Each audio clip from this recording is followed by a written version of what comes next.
बिस्मिल्लाहिर्रहमानिर्रहीम। अस्सलाम वालेकुम स्टूडेंट्स, उम्मीद है आप सब खैरियत से होंगे। आज हम यूनिट नंबर 2 का प्रीवियस टॉपिक कंटिन्यू करेंगे। आज हम डिस्कस करेंगे speed and velocity.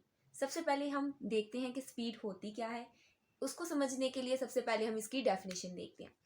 The distance covered by an object in unit time is called speed.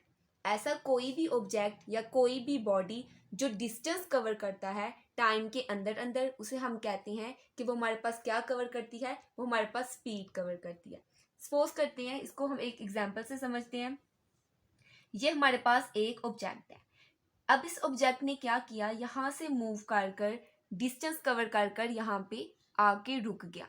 यानी बॉडी ने क्या किया, यहाँ से यहाँ मूव करते हुए इसने डिस्टेंस कवर किया।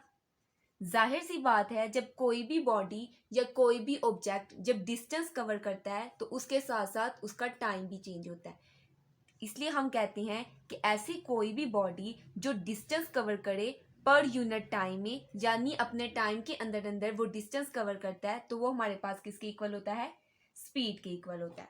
अब हम स्पीड का फार्मूला देखते हैं। स्पीड का फार्मूला भी किस तरह बनता है। हमने देखा कि हमारे पास एक बॉडी है, उसने क्या कवर किया, उसने हमारे पास डिस्टेंस कवर किया। तो स्पीड का फार्मूला भी हम लिख सकते हैं, डिस्टेंस ओवर टाइम। यानी बॉडी ने क्या किया, डिस्टेंस कवर किया पर यूनिट टाइम में। स्पीड को हम डिनोट करते हैं v के साथ, डिस्टेंस को हम करते हैं d के साथ और टाइम को हम करते हैं t के साथ। अब देखिए, इस फार्मूले की मदद से हम डिस्टेंस का फार्मूला भी निकाल सकते हैं। अगर हम d को इस साइड पे ले जाएं तो v और t क्रॉस मल्टीप्लाई हो जाएंगे, यानी हमारे पास डिस्टेंस का फार्मूला बन जाएगा d is equal to V T. ये हमारे पास किसका फार्मूला है, डिस्टेंस का। यानी हम स्पीड के फार्मूले से डिस्टेंस का फार्मूला भी निकाल सकते हैं। अब हम स्पीड का यूनिट देखते हैं कि स्पीड का यूनिट कैसे निकलता है। बेसिकली फार्मूले की मदद से भी हम यूनिट निकाल सकते हैं। याद करने की बजाय अगर हम फार्मूले से यूनिट निकालना सीखें तो वो ज़्यादा बेहतर होता है। तो हम देखते हैं कि स्पीड का हमारे पास यूनिट क्या होता है। अब हमने पढ़ा था, प्रीवियस लेक्चर में हमने देखा था कि जो डिस्टेंस है उसको हम किस में मेजर करते हैं, मीटर में, और टाइम को किस में करते हैं, सेकंड में। अब ये देखें, ये s आपके पास नीचे है तो इसकी पावर क्या है, +1। जैसे ही हम s को ऊपर लेके जाएंगे तो इसकी पावर क्या हो जाएगी, -1। इसका मतलब क्या है कि हमारे पास जो स्पीड है उसका यूनिट हमारे पास क्या होता है, मीटर पर सेकेंड। अब हम देखते हैं कि स्पीड हमारे पास एक स्केलर क्वांटिटी है या वेक्टर क्वांटिटी है। तो स्पीड हमारे पास कौन सी क्वांटिटी है, स्पीड हमारे पास एक स्केलर क्वांटिटी है। और ये हमें पता कैसे चलता है कि ये हमारे पास एक स्केलर क्वांटिटी है। अगर आप लोगों को याद हो, हमने प्रीवियस लेक्चर में डिस्कस किया था कि डिस्टेंस हमारे पास कौन सी क्वांटिटी होती है, डिस्टेंस हमारे पास एक स्केलर क्वांटिटी होती है। तो इसकी मदद से हमें पता चलता है कि अगर हमारे पास डिस्टेंस एक स्केलर क्वांटिटी है तो स्पीड भी हमारे पास क्या होगी, स्केलर क्वांटिटी होगी। क्योंकि हमें डिस्टेंस में भी डायरेक्शन का नहीं पता होता, हमें जस्ट ये बताया जाता है कि हमने इतने किलोमीटर डिस्टेंस कवर करना है। सो ये हमारे पास स्पीड का टॉपिक था। अब हम इसके बाद इसका एक और टॉपिक पढ़ेंगे जो है यूनिफॉर्म स्पीड। अब हम डिस्कस करते हैं यूनिफॉर्म स्पीड। यूनिफॉर्म स्पीड को पढ़ने से पहले हमें पता होना चाहिए यूनिफॉर्म का क्या मतलब होता है। यूनि का मतलब होता है एक, फॉर्म का मतलब होता है जैसा। यूनिफॉर्म स्पीड यानी एक जैसी स्पीड। अब हम इसकी डेफिनेशन डिस्कस करते हैं। A body has uniform speed if it covers equal distance in equal intervals of time. यानी कोई भी ऐसी बॉडी या कोई भी ऑब्जेक्ट जो इक्वल डिस्टेंस कवर करता है इक्वल इंटरवल ऑफ टाइम में, यानी क्या करता है, वो थोड़ी स्पेस के बाद उसका डिस्टेंस भी सेम रहता है और उसके साथ साथ उसका टाइम भी सेम रहता है। सपोज करें ये आपके पास एक कार है। अब ये कार क्या कर रही है, 2 मीटर पर सेकंड की स्पीड के साथ मूव कर रही है। अब यहाँ पर आकर भी वो क्या करती है, 2 मीटर पर सेकंड की स्पीड के साथ ही मूव कर रही है। इसका मतलब ये है कि आपके पास स्पीड क्या रह रही है, बिल्कुल सेम रह रही है। तो इसका मतलब है जो डिस्टेंस है वो भी क्या करेगा, इक्वल ही कवर होगा। तो ऐसी बॉडी या ऐसा ऑब्जेक्ट जो इक्वल डिस्टेंस कवर करता है इक्वल टाइम में, उसे हम कहते हैं कि वो हमारे पास क्या है, यूनिफॉर्म स्पीड। नेक्स्ट हम डिस्कस करेंगे वेलोसिटी।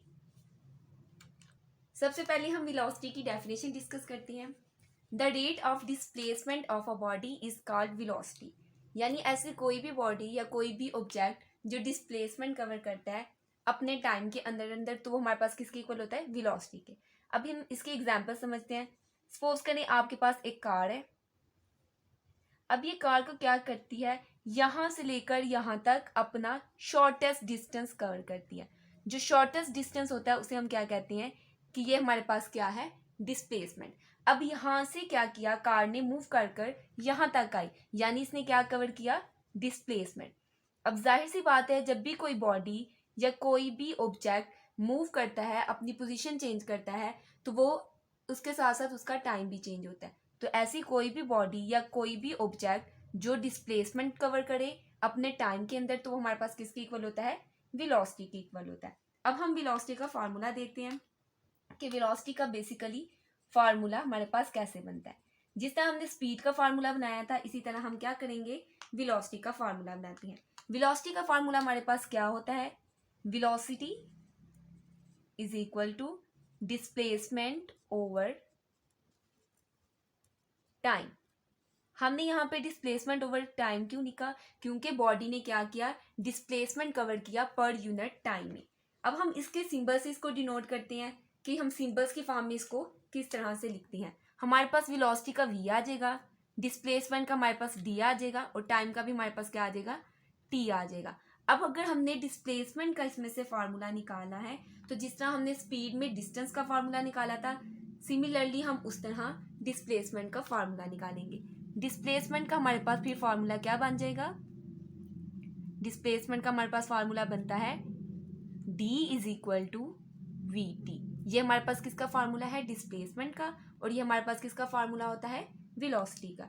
अब हम इसी फार्मूले की मदद से यूनिट निकालना सीखते हैं कि हम जो बेसिकली यूनिट निकालते हैं वेलोसिटी का, वो किस तरह निकालते हैं। अब डिस्प्लेसमेंट का हमारे पास यूनिट क्या था? मीटर। टाइम का हमारे पास यूनिट क्या होता है? सेकेंड। अब सेकंड का एस है, इसकी पावर क्या होती है? +1। जैसे ही हम इसकी पावर को ऊपर लेके जाते हैं तो वो हमारे पास क्या हो जाती है? -1। वेलोसिटी और स्पीड दोनों के यूनिट सेम है, लेकिन दोनों में फर्क सिर्फ इतना है, स्पीड में हम डिस्टेंस कवर करते हैं और वेलोसिटी में हम डिस्प्लेसमेंट कवर करते हैं। अब हम ये देखते हैं कि वेलोसिटी हमारे पास एक स्केलर क्वांटिटी है या वेक्टर क्वांटिटी है। तो वेलोसिटी हमारे पास वेक्टर क्वांटिटी है। ये हमें पता कैसे चलता है? ये हमें पता इस तरह चलता है क्योंकि इसमें बॉडी ने क्या कवर किया? डिस्प्लेसमेंट। और डिस्प्लेसमेंट हमारे पास क्या थी? एक वेक्टर क्वांटिटी है, जिसकी वजह से हमें पता चला कि हमारे पास जो वेलोसिटी है वो भी एक कौन सी क्वांटिटी होगी? वेलोसिटी भी हमारे पास एक वेक्टर क्वांटिटी होगी। यहाँ पर हमारे पास वेलोसिटी की बात खत्म हो गई है। अब हम देखते हैं कि यूनिफॉर्म वेलोसिटी क्या होती है। अब हम देखते हैं कि यूनिफॉर्म वेलोसिटी क्या होती है। यूनिफॉर्म का मतलब मैंने आपको पहले ही बता दिया था कि यूनिफॉर्म का मतलब होता है एक जैसा। यूनिफॉर्म वेलोसिटी क्या होती है? यानी ऐसी बॉडी या ऐसा ऑब्जेक्ट जो इक्वल डिस्प्लेसमेंट कवर करे इक्वल इंटरवल ऑफ टाइम में, उसे हम कहते हैं कि वो हमारे पास क्या है? Uniform velocity. सपोज करें आपके पास कोई ऑब्जेक्ट है, ये आपके पास एक ऑब्जेक्ट है। अब ये ऑब्जेक्ट यहाँ से लेकर यहाँ तक आता है, तो इसका डिस्प्लेसमेंट क्या रहता है? सेम रहता है, यानी डिस्प्लेसमेंट में कोई भी चेंजिंग नहीं आती। इस पॉइंट से अगर देखें तो यहाँ तक आएगा, तो तब भी उसका डिस्प्लेसमेंट क्या रहेगा? सेम रहेगा। अगर कोई भी बॉडी या कोई भी ऑब्जेक्ट जिसका डिस्प्लेसमेंट भी सेम रहे और टाइम भी सेम रहे, तो हम उसे कहते हैं कि वो हमारे पास क्या है? Uniform velocity. स्टूडेंट्स, आज का लेक्चर हम यहाँ पर खत्म करते हैं। जो नेक्स्ट टर्म है हमारे पास एक्सेलरेशन, वो इंशाल्लाह ताला हम नेक्स्ट लेक्चर में डिस्कस करेंगे। तब तक के लिए आप सब अपना ख्याल रखिएगा। ओके, अल्लाह हाफिज़।